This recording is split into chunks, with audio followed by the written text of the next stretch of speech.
Selamat datang di Majelis Podcast. Podcast Pengadilan Negeri Jepara dibuka dan terbuka untuk umum. Halo Sobat Majelis Podcast. Dalam podcast kali ini, saya akan memandu sebagai host. Nama Ahmad Yakub Sukro dan teman saya sebagai co-host Lampos Rivaldo Lumbantoruan. Kebetulan dalam podcast kita kali ini kita kedatangan narasumber spesial. Siapakah beliaunya? Nah, tidak lain dan tidak bukan Ketua Pengadilan Negeri Jepara, Bapak Dr. Raikman MS Situmora. Terima kasih, Pak.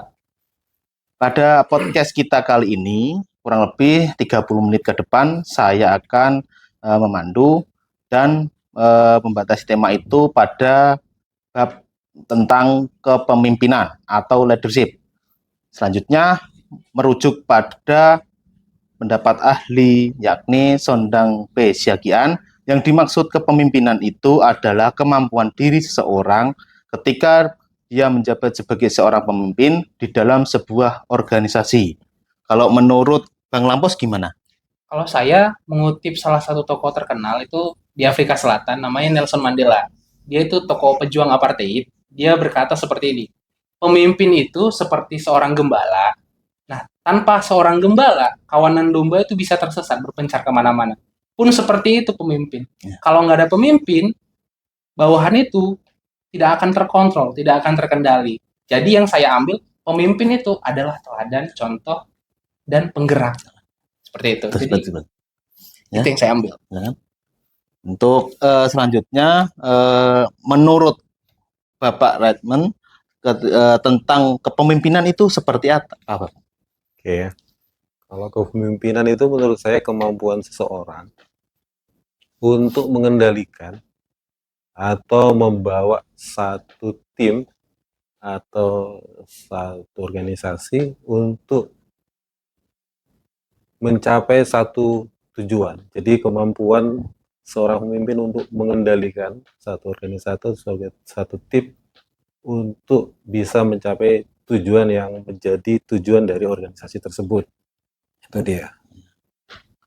Nah, kalau seperti yang dibilang oleh Lampos tadi, memang salah satunya memang seorang pemimpin tuh dia harus bisa sebagai gembala, bisa sebagai guru, dan bisa juga sebagai orang tua.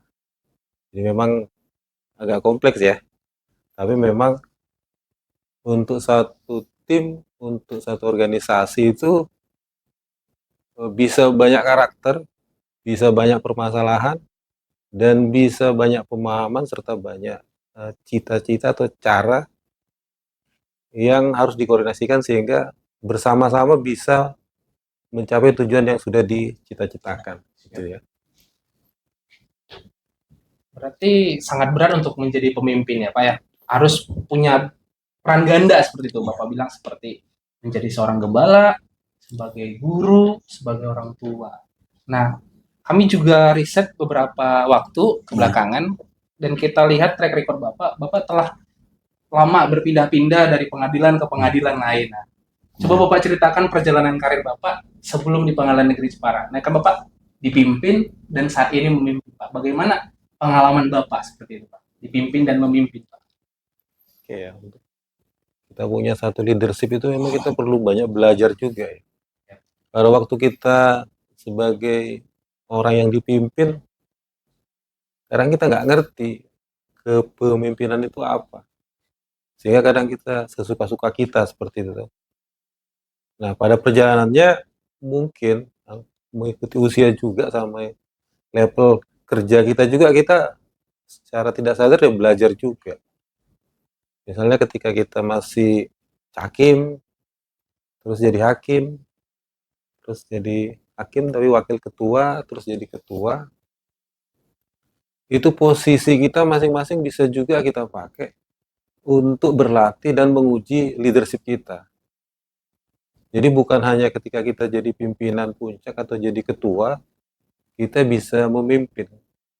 Jadi kadang ketika kita jadi anggota atau bagian dari yang dipimpin, kita juga bisa menunjukkan leadership kita.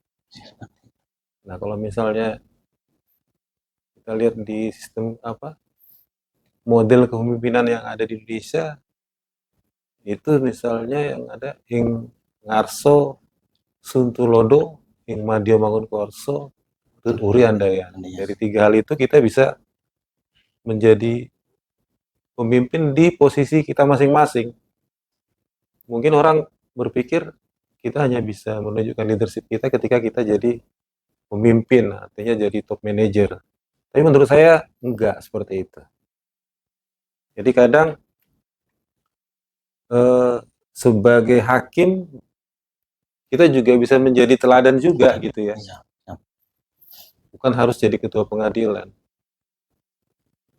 Ya mungkin ketika teladan-teladan yang kita buat itu diikuti oleh rekan-rekan kita atau tim sekerja kita, sehingga hal-hal yang baik itu ketika diikuti, sehingga kita juga bisa membawa tim itu ke arah yang kita harapkan.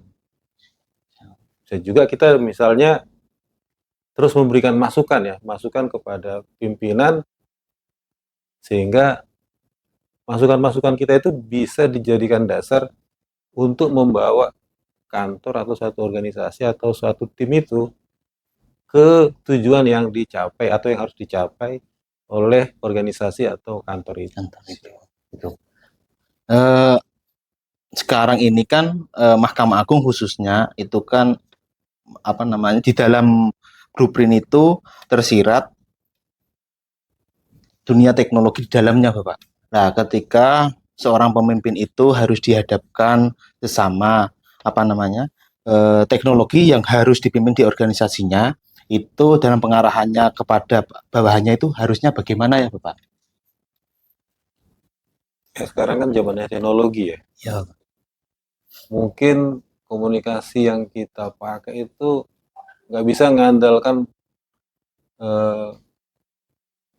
ketika kita ketemu seperti itu ya, atau memberikan arahan atau perintah itu pada saat bertemu toh kita juga harus menggunakan teknologi yang sekarang ini lagi gencar-gencarnya ya digunakan, sehingga ketika kita memimpin atau mengorganisasi satu kegiatan itu bisa makin maksimal. Misalnya kalau kayak kita sekarang ini ya di Mahkamah Agung sebagai alat komunikasi juga kita pakai misalnya ke SIPP ya, Iya, Pak. e-court, atau sekarang kita pakai WA. Ya ketika posisi pimpinan dengan anggota itu nggak bisa dalam satu tempat, ya kita bisa memaksimalkan itu. Misalnya sekarang ini ketika perkara masuk, Iya. nah ketua pengadilan itu kan udah bisa langsung ngelihat ya, nggak perlu datang satu menyampaikan Pak ini perkara, tolong ditunjuk. Hakimnya nggak perlu, tinggal dilihat aja, udah kita tunjuk. Nah mungkin nanti ke bawah dengan melihat SIPP tadi itu menunjuk PP atau jurusita, seperti itu. Nah bisa juga misalnya ketika yang berkaitan dengan e-court ya. Iya. E-court itu ketika misalnya sudah kita ngelihat berkas para pihak itu masuk, nggak perlu dikasih tahu PP, karena udah melihat gitu kita langsung bisa klarifikasi, sehingga jawaban atau replik atau duplik itu bisa langsung sampai ke para pihak. Jadi memang ini juga untuk leadership atau kepemimpinan juga kita sangat membutuhkan atau bisa kita maksimalkan dengan menggunakan teknologi informasi tersebut. Sangat menarik ya tentang kepemimpinan. Tadi Bapak juga bilang kalau misalnya kepemimpinan itu esensinya kerja sama tim, Pak, untuk mencapai visi kita itu tersebut. Keinginan. Nah, sedangkan kan banyak tantangan-tantangan, Pak. Nah, selama Bapak di sini, apakah ada tantangan-tantangan tertentu yang sangat sulit atau sudah terselesaikan, Pak? Masih ada sampai saat ini. Coba Bapak ceritakan, Pak. Iya. Kalau untuk penggunaan teknologi informasi itu kan harus diakui ya, itu butuh waktu, dan butuh belajar juga. Ada mungkin di antara anggota tim atau satu kantor tuh yang belum terbiasa dengan menggunakan alat-alat teknologi informasi tadi itu, sehingga dia ketakutan terus nggak ngerjakan. Padahal menurut saya apapun bisa kita kerjakan ketika kita mau belajar kan gitu ya. Siap. Iya. Ketika kita nggak mau belajar ya sudah kita tenggelam kan gitu toh. Iya. Nah jadi kesulitannya ketika teman-teman kita itu, rekan-rekan kita itu ketakutan dengan teknologi informasi sehingga dia nggak mau belajar. Iya. Nah memang di sini perlu ya sedikit kita maksa ya. Tujuannya supaya teman-teman kita ini bisa ngerti perlunya penggunaan teknologi itu dan nanti dia akan bisa menikmati ketika dia bisa menggunakan alat-alat tadi itu, teknologi informasi itu. Dan sekarang udah banyak sekali ya. Contohnya misalnya untuk berita acara, untuk pemberitahuan putusan, ya itu cukup melihat isi PP atau e-court sudah putus, jurusita sudah bisa langsung menyampaikan pemberitahuan putusan ke para pihak. Iya. Nah, ketika orang-orang yang punya tupoksi tadi itu kurang tahu atau gaptek gitu ya untuk menggunakan teknologi informasi itu, ini kan bisa saja nggak dikerjakan. Nah, sebagai pemimpin, ya kita harus ngecek itu dia udah kerjakan atau enggak. Kalau belum nggak boleh dibiarin. Nah, kita harus hubungi, ingatkan terus. 1 kali, 2 kali, mungkin bingung, takut. Tapi berikutnya kalau udah terus diajak, ya terpaksa dong kerjakannya. Tapi lama-lama belajar bisa, terus malah ketagihan. Karena apa? Karena makin muda, sudah ngerti seperti itu. Jadi yang saya tangkap dari Bapak Ketua, nggak ada yang nggak mungkin ya Pak ya, Iya. semuanya bisa belajar. Nggak ada. Iya. Karena juga saya ngutip quotes-nya Bapak Ketua, Mas. Iya. Jadi Pak Ketua ini pernah bilang setiap hari adalah ujian kayak Iya. gitu. Jadi nggak ada hal yang mustahil, semua bisa kita lakukan kalau kita mau. Ya, Gitu. setiap hari adalah ujian dan setiap hari adalah latih dan setiap hari adalah ujian seperti itu. Ya. Nah, terkait gini Bapak, kan ada 8 nilai utama Mahkamah Agung. Itu kan sudah menjadi poin-poin penting yang digarisbawahi Mahkamah Agung, yang mana itu turun ke pengadilan di bawahnya. Terkait itu kan ada nilai-nilai berorientasi pelayanan. Sekarang ini kan pengadilan harus dapat dilaksanakan oleh masyarakat pencari keadilan, yang mana itu role model kepemimpinan dari seorang pemimpin di satuan kerja itu bisa dicontoh oleh bawahannya, terutama yang ada di PTSP sebagai garda terdepan pengadilan. Nah, nilai-nilai itu penting nggak sih Pak, menurut Bapak Redmond, dalam meningkatkan nilai-nilai kepemimpinan, walaupun itu dalam tarafnya itu adalah seorang yang berpetugas yang ada di PTSP, seperti itu Bapak. Oke ya.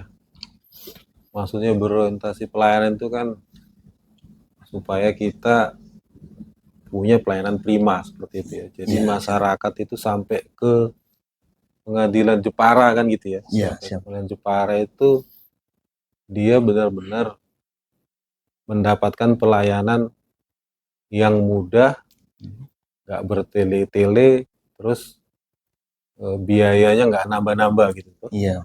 Kan gitu ya. Nah, ketika misalnya kita berorientasi pelayanan, artinya apa yang sudah menjadi standar pelayanan kita, itu harus kita laksanakan. Kan gitu ya. Itu maksudnya menurut saya itu berorientasi pelayanan. Terus kita juga berusaha membuat inovasi-inovasi. Sehingga kendala-kendala atau halangan-halangan yang membuat kita melayani jadi terhambat atau orang mendapat layanan jadi terhambat itu hilang. Nah, nilai ini menurut saya ya ke semua kita yang jadi aparatur negara atau aparatur PN Jepara ini kita harus punya memang. Karena kita akan termotivasi ya untuk hadir lebih cepat atau tepat waktu, untuk mempersiapkan alat-alat, mempersiapkan hal-hal yang berkaitan dengan bagaimana supaya pelayanan kita itu benar-benar membuat orang nyaman. Nah, jadi dengan nilai ini kita termotivasi. Sehingga kalau ada orang melayani, pertama biar orang seneng ya kita harus muka kita cerah ya, senyum ya, sehingga orang datang nggak ketakutan. Iya. Jadi pelayanan pertama itu kan orang udah seneng. Iya. Pengalaman saya ketika kita datang dari luar masuk ke kantor, lihat orang itu mukanya sudah seperti saudara kita gitu toh. Iya. Kita itu ketakutan sudah hilang. Terus kita bisa menikmati fasilitas yang udah bagus di kantor itu. Kantor. Nah, jadi memang ketika kita sudah siap, maka orang sudah merasa dilayani. Jadi memang untuk PTSP itu ya karena dia garda terdepan, menurut saya itu yang termasuk yang wajib toh. Iya. Dan kita juga di PN Jepara ini untuk meningkatkan itu kan kita juga banyak melakukan pelatihan-pelatihan dengan mengundang ya dari luar yang bisa membuat kita memahami tentang bagaimana supaya pelayanan itu maksimal kita lakukan. Iya. Sudah banyak upaya berarti yang dilakukan Iya, Pak. iya. Dan juga saya karena kebetulan saya di sini juga kan Pak, jadi melihat teladan dari Bapak perihal datang itu. Jadi Pak Ketua ini Mas Iya. mencontohkan, jadi sekalipun dia ketua, dia datang lebih awal dari kita. Iya, bahkan nomor 1. Nomor 1. Absensinya. Iya, Nomor betul 1 sekali. absensinya. Iya. Jam 7 sudah ada foto di Betul. dalam grup Mas. Iya. Jadi itu tadi esensi tentang kepemimpinan Pemimpinan. Mas. Jadi tidak hanya itu yang saya dapat Pak. Karena saya selalu bingung perihal pemimpin yang sejati itu seperti apa Pak. Karena kan ada istilah lain Pak untuk pemimpin. Seperti seorang bos gitu Pak. Apakah pemimpin itu cuma hanya memerintah? Ataukah pemimpin juga bisa melakukannya Pak? Bagaimana pendapat Bapak? Antara bos dan Apakah- pemimpin. Ya, apakah pemimpin itu juga harus turut mengerjakan dan melakukan dan turut mengarahkan, ataukah hanya cukup memerintah saja? Bagaimana Pak? Kayak itu banyak juga orang yang menyampaikan tuh tergantung posisinya kan gitu Iya, ya. Pak. Itu kalau setiap posisi sudah maksimal gitu ya. Iya, Pak. Kapasitas, kemampuannya ya kita bisa seperti itu. Karena memang kalau pimpinan puncak itu arahnya memang sudah ke visi ya.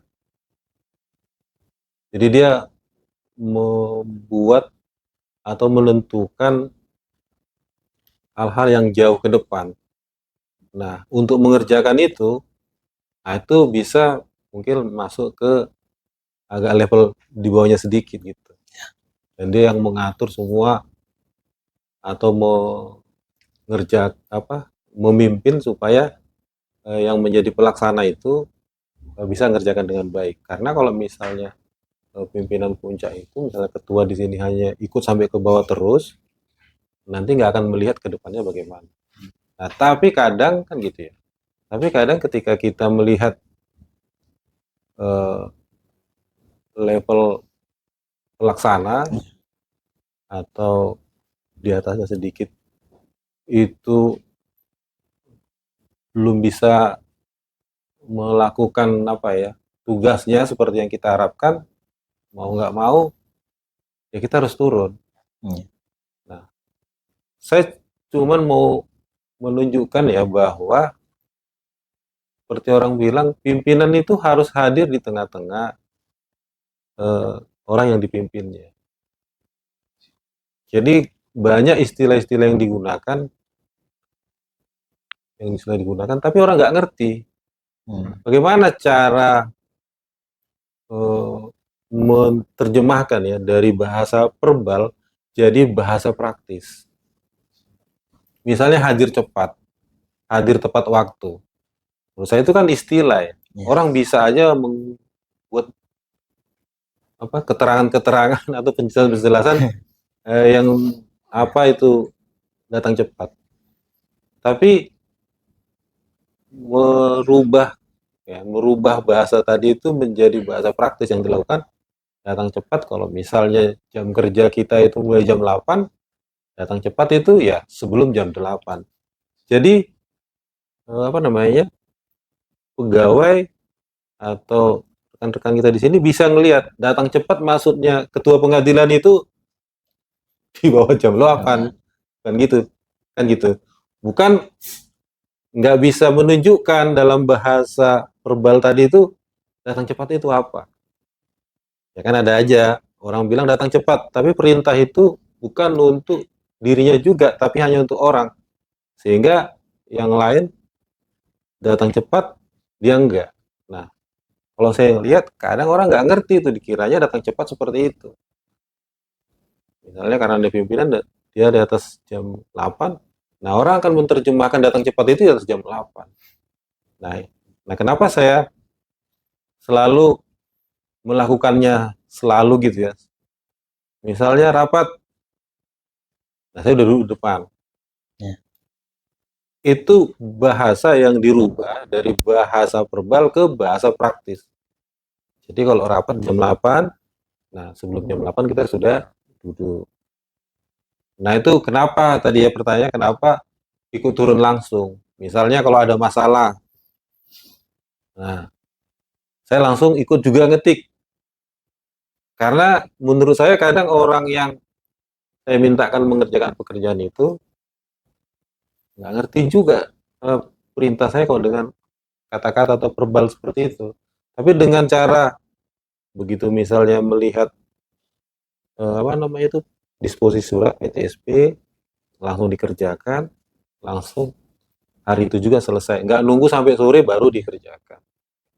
Sama kayak misalnya tadi, misalnya ada berkas masuk, begitu kita lihat di CPP, nggak nunggu orang datang udah kita kerjakan. Harapannya apa? Semua kita di sini ya gitu cara kerjanya, sehingga nggak perlu tunggu-tungguan lagi, nggak perlu nyala-nyalakan lagi.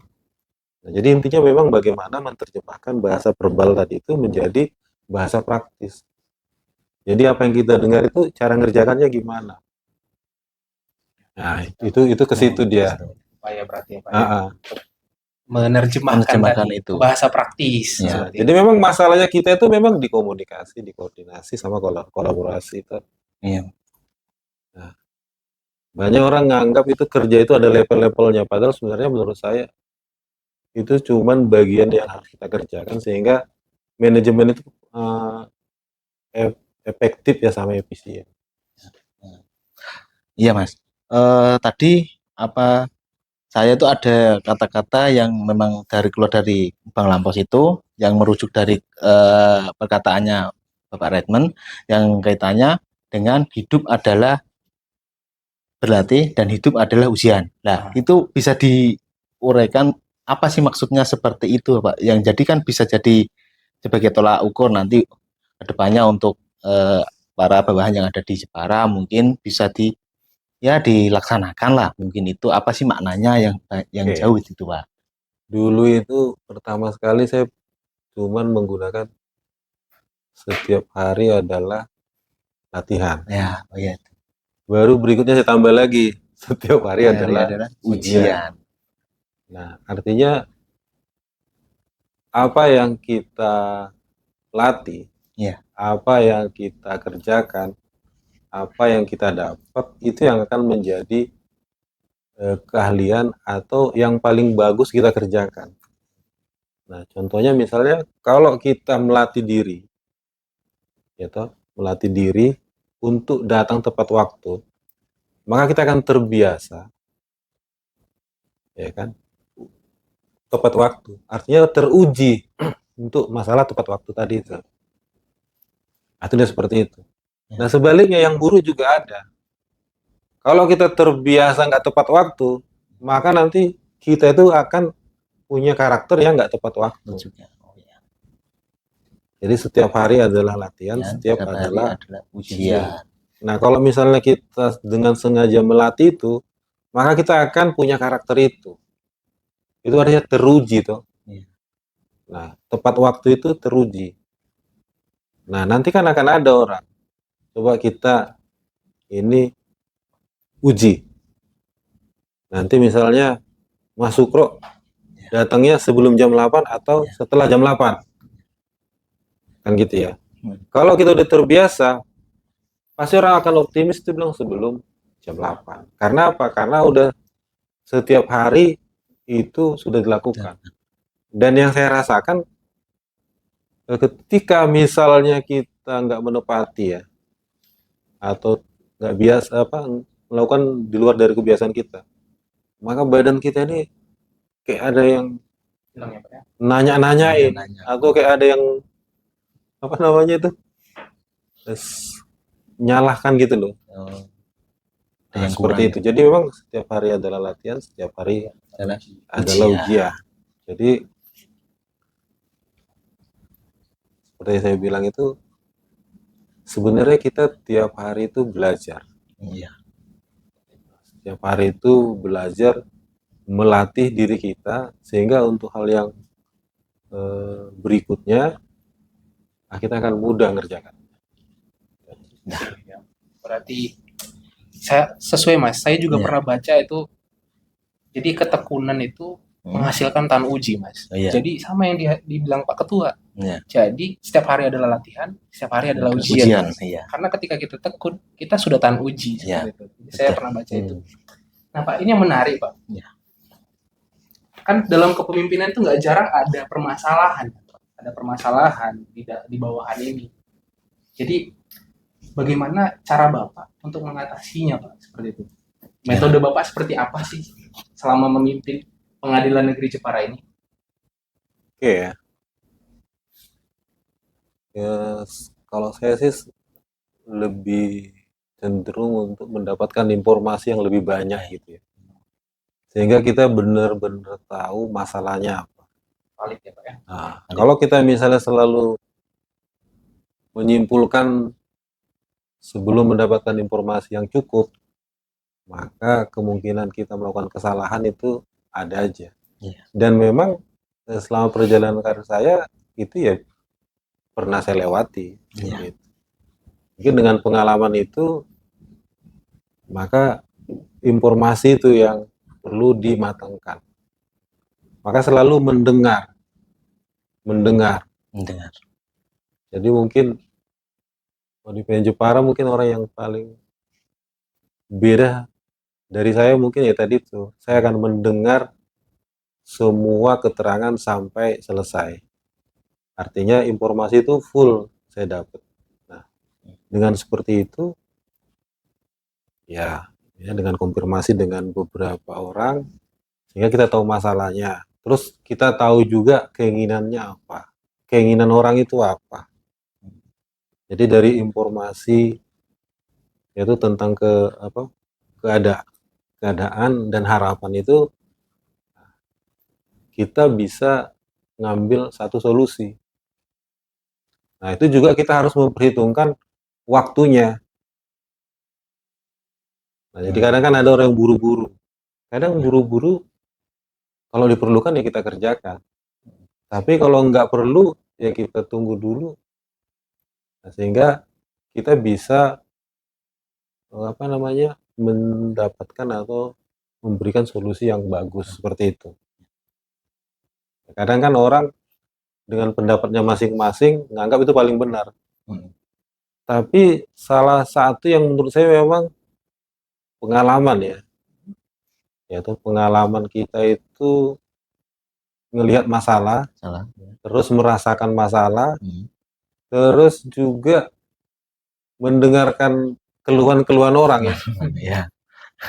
Ya kan? Dari informasi keluhan orang, terus harapan, terus cita-cita, itu yang mungkin yang kita olah sehingga bisa kita ngambil jalan keluar. Ya.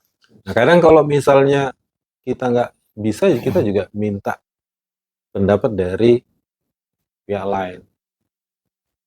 Nah, kadang kan ya sekarang sih kelebihannya kita punya banyak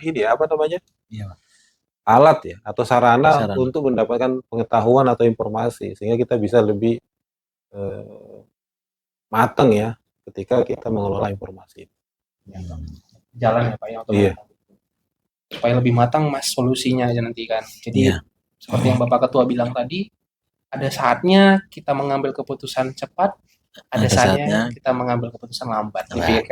Dipikirkan dulu matang-matang. Tergantung kondisi. ada istilah yang menarik juga. Saya Iya. ingat dari Pak Ketua. Iya. Kecerdasan emosional. Kenal. Iya. Ya. Cerdas dulu, emosi dulu, baru Cerdas. cerdas. Nah, itu Itu menurut sangat menarik, Pak. ya menurut Bapak Ketua itu kan sangat menarik bahasanya itu. Iya. Ya, perlu kita ya tahu lebih dalam lah terkait itu bagaimana dan antisipasinya seperti apa. Gitu, Pak. Istilah itu dari mana datangnya, Pak? Sangat menarik. Sebenarnya kita tuh ya tadi tuh Iya, Pak.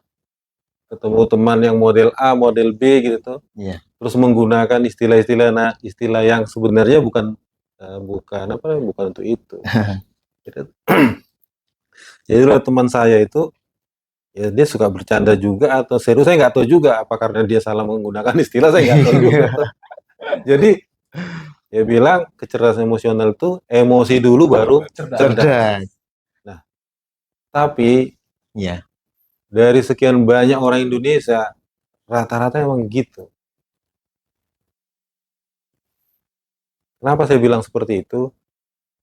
Buktinya apa? Kita di menit-menit terakhir, ya toh, baru bisa cepat ngambil keputusan, ya, yang bisa membantu kita.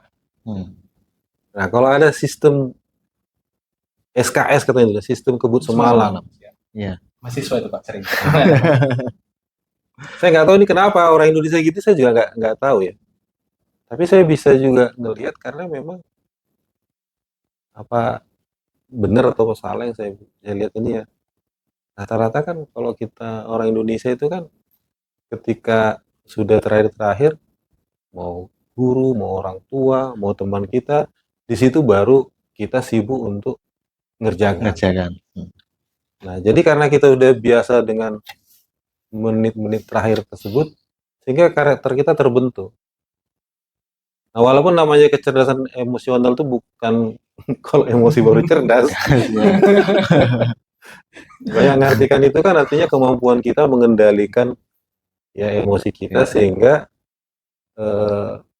cara kita menghadapi orang, cara menghadapi masalah itu lebih tenang, lebih matang sehingga semuanya itu bisa dikerjakan dengan baik tanpa harus marah-marah atau tanpa harus ribut kan kayak gitu ya.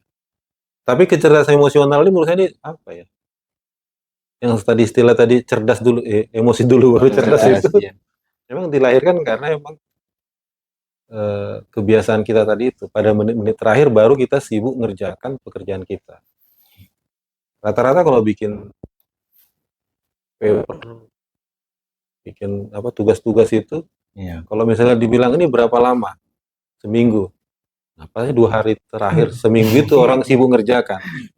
Kebanyakan, tapi ada juga yang dari awal sudah teratur. Nah itu seperti itu. Injury time ya Pak istilahnya. Injury time. Terkait apa namanya yang berarti di situ saya menitikberatkan pada pembangunan kebudayaan di dalam suatu organisasi itu ya Pak. Sehingga tidak ada yang namanya ya kemudian aja tidak ada yang namanya yang seperti Bapaknya dijelaskan tadi emosi dulu baru cerdas. Nah, berarti kan harus dibentuk budaya yang lebih teratur dan lebih tertata kembali gitu. Kalau menurut Pak Redman itu budaya di kantor yang ideal itu seperti apa sih Pak sehingga aparatur pengadilan itu dapat menjalankan tugasnya, fungsinya sehingga itu tidak ada kata-kata keterlambatan atau lalai dalam melaksanakan tugasnya seperti itu Bapak. Ideal. Ya, ideal. Kita kan punya sistem ya, direncanakan. Ya toh. Terus perencanaan itu dimatangkan, baru dikerjakan, terus dievaluasi. Dan seperti itu ya. Nah mungkin ini yang harus dilatih, diuji, sehingga semua pekerjaan kita itu benar-benar dijalankan sesuai dengan rencana. Nah kalau misalnya udah dilatih terus bertahun-tahun, berbulan-bulan, itu kan ada jadi karakter. Nah sebenarnya di PN Jepara sendiri sekarang ini paling kelihatan kalau misalnya kita datang pengawasan. Ya mungkin ada yang menambah jam kerja, tapi nggak seperti dulu lagi sampai begadang sampai apa. Karena memang udah dikerjakan gradual ya, udah dibikin jadwalnya, sudah dikerjakan sesuai dengan tanggalnya, terus sudah dievaluasi, kalau telat langsung dikerjakan. Nah, ini mungkin yang akan membentuk karakter sama budaya kita, sehingga nanti nggak ada lagi kecerdasan emosional tadi, cerdas emosi dulu baru cerdas. Kan kayak gitu ya. Iya, Pak. Siap. Berarti berbeda ya, Iya. Mas ya. Jadi kalau sistem Pak Ketua itu sudah direncanakan dulu, sudah tertata dengan rapi, dilaksanakan. Nah, ketika tidak ada sesuai, barulah di situ ya Pak ya, dievaluasi ya Pak ya. Iya. Untuk tindak lanjut perbaikan. Berarti Sebenarnya kalau menurut saya level kita itu kan kerja bagus, baru nanti inovasi tuh. Siap. Jadi memang evaluasi itu perlu terus ketika kita pengen lebih bagus lagi pelayanan kita atau kinerja kita, atau kita sampai kepada penemuan cara-cara baru atau inovasi sehingga kita bisa lebih maju lagi dari orang-orang yang menggunakan cara yang sama seperti ini. Iya. kan ini Bapak, kita tahu mungkin ini minggu terakhir Bapak memimpin di Pengadilan Negeri Jepara. Selama Bapak memimpin, apakah hal yang telah Bapak laksanakan dan yang belum Pak? Yang belum terlaksana di sini. Apakah ada keinginan Bapak? Sebenarnya saya pengennya Pengadilan Negeri Jepara itu seperti ini. Kerinduan Bapak ada nggak Pak? Sekaligus kesan pesan ya. Iya, sekaligus pesan dan pesan ya. Sekaligus kesan dan pesan seperti itu ya, Pak. Ya kalau misalnya keinginan ya masih banyak belum bisa tercapai. Iya. Cuma yang menurut saya sudah tercapai, kita sudah mulai bisa merencanakan. Terus kita sudah bisa mulai mengerjakan.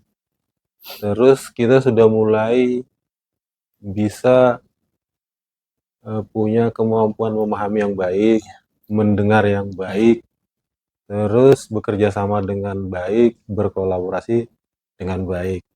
Mungkin ini masih tahap awal. Kalau misalnya semua aparatur PN Jepara ini akan meneruskan, saya kira pekerjaan-pekerjaan itu akan lebih mudah dan akan lebih baik, dan saya yakin nanti akan ada cara-cara yang baru, metode-metode baru yang kita temukan, yang kita kerjakan, yang membuat pelayanan di PN Jepara ini membuat orang ya yang mendapatkan pelayanan di PN Jepara ini makin nyaman seperti itu. Jadi memang basic-basic yang tadi saya sampaikan itu semua sudah mulai bisa kita mengerti dan bisa kita kerjakan. Berarti sudah mulai baik ya Pak ya. Tinggal dipoles saja ya Pak ya, di sana dan sini, dan diteruskan ya Pak ya. Karena kalau berhenti bakalan sama aja nanti ya Pak ya. Balik kalau dibilang poles itu saya nggak tahu ya. Tapi menurut saya apa yang sudah dimiliki, misalnya cara mendengar yang dengan baik, atau cara hadir yang baik, cara berkomunikasi yang dengan baik, kedewasaan berpikir. Kadang masalahnya kan kadang kita gini ya, nggak cocok dikit tersinggung, ya kan? Sehingga udah susah berkomunikasi. Nah, ketika misalnya kita mendengar dengan baik, pesan yang disampaikan teman kita terima dengan baik, terus hal-hal yang menurut kita kurang pas, itu udah nggak ada lagi. Nah, jadi masalah kan yang kayak gitu. Sehingga apa? Sama-sama pinternya, sama-sama rajinnya, sama-sama baiknya, tapi komunikasinya kurang, sehingga ketika bekerja sama, nggak bisa saling ngisi, ya kayak rel kereta api jalan terus gitu. Jadi nggak ketemu tuh. Nah, itu dia yang masalah. Makasih Pak Ketua, sudah banyak yang kita dapatkan. Perihal kepemimpinan ini mungkin bisa diaplikasikan di kehidupan sehari-hari. Mungkin untuk sobat Majelis Podcast dan juga kita sendiri Pak. Dan terima kasih buat waktunya. Semangat buat Pak Ketua di tempat yang baru. Siap. Semoga bisa mengaplikasikan Pak. Tetap kita aplikasikan yang ada, dan kita ya mempertahankan itu memang susah, tapi kita wajib mempertahankan nilai-nilai kepemimpinan yang telah Bapak Redmond biasakan di aparatur Pengadilan Jepara ini. Seperti itu. Legasi ya. Legasi. Warisan yang baik kan harus kita jaga dan kita terapkan lah. Ya kan Bang? Ya, siap, seperti Mas. itu. Jadi, sekian podcast kita kali ini, Pak. Ini. Terima kasih atas waktunya yang sudah diganggu sedikit sebentar. Cukup sekian Sobat Majelis Podcast. Kita telah mendapat banyak informasi dari Ketua Pengadilan Negeri Jepara terkait kepemimpinan. Semoga kita bisa mengaplikasikannya dan dimanapun kita berada. Ya, sekian podcast Majelis Podcast kali ini. Saya sebagai host Ahmad Yakub Sukro dan rekan saya sebagai co-host Lampus Rival Lulu Montoruan, pamit undur diri. Salam cerdas, cerdas, berintegritas. Oke.